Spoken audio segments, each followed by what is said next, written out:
up, guys? We're back here again for another video. Today we're gonna be playing something a little bit different than Zombie Attack. We're gonna be playing some Phantom Forces. I hope you guys enjoy, and let's jump right into it. What is going on, guys? So we're gonna jump right into it here. So the video that you guys are seeing was recorded before, and I am doing the audio separately because I wanted to talk about a few things, and it is kind of hard for me at this point, being inexperienced at it, to play and talk at the same time, especially a game like this that's kind of intense. So Phantom Forces is a pretty strategic game. A lot of things come into factor. If you want to be good at this game, it's a really difficult game to become good at because a lot of people play it, and a lot of people are pretty much tryhards like me. So I played this game a while. I've gotten relatively good on it. On my main account, my kill death ratio is like 3.5, in that neighborhood. That's overall. So it's pretty solid. I mean, it's not the best, it's not the worst, but it's pretty solid. So if you want to be good at this game, there's a couple things that you have to keep in mind. It is not just aiming based. If you have good aim, that's great and all, and it will help you, but it's not completely aim based. There's a lot of other things that come into play, such as strategy. You're gonna want to be very strategic about how you play Phantom Forces, such as like going around to the enemy spawn, getting behind enemies, outsmarting the other team enough so that you can get behind them. That's the best way you're gonna farm a lot of kills when they don't see you, and that's a big part of how I get like most of my kills, honestly. So on top of that, there's obviously a little bit of luck involved because you know, there could be someone that happens to spawn behind you, and then he's just gonna kill you. You know, you could be in the enemy's base and he could just spawn right behind you and kill you. You know, there is a little bit of a luck factor that comes into play with Phantom Forces, you know. But if you improve on your aim, you improve on your strategy, you improve on your overall awareness, then you're pretty set, you know. Another thing that comes into play is your mouse sensitivity. If you can be good at aiming with a higher mouse sensitivity, then that's great.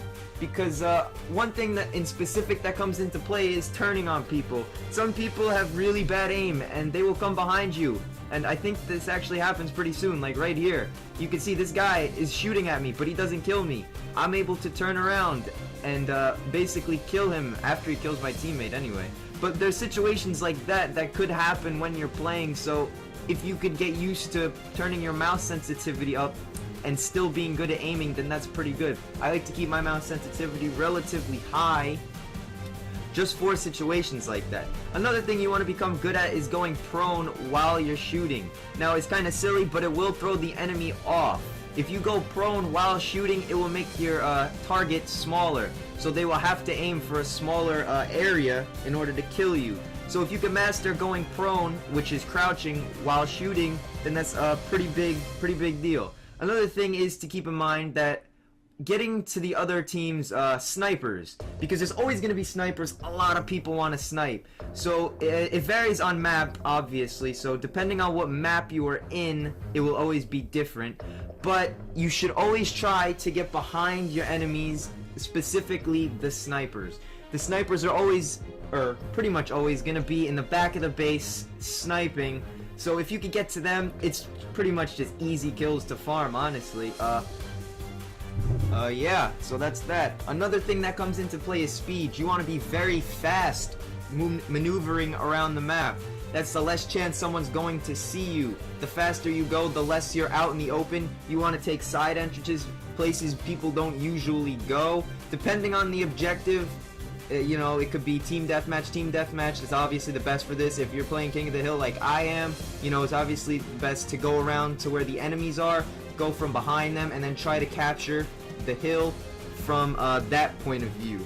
But you know, you want to be very fast. You don't want to stay in one place for too long. You want to make sure to circle areas, you know, so you can get around people. You want to be able to juke your enemies out. You want to be able to get around them any way you can. Now another thing that's pretty important, if you're going behind enemy lines, if you're being very sneaky, is a suppressor. Now I don't have that unlocked yet on this account, but I plan to get it. But a suppressor is very overpowered, because once you get the suppressor and you start killing enemies, you will not appear on the radar for a specific radius. It'll be really reduced. So that's pretty important in my opinion. I mean, You know, not being able to be seen by the enemies is obviously very important. So if you keep all these tips in mind, I guarantee you, and keep them in mind and work on them, I guarantee you, you will see improvement in the way you play Phantom Forces. It's a pretty hard, pretty difficult game to get good at, and I hope this guy helps you guys out. So that's gonna wrap it up for this video. So if you enjoyed, like, comment, subscribe, and I'll see you guys next time. Peace out.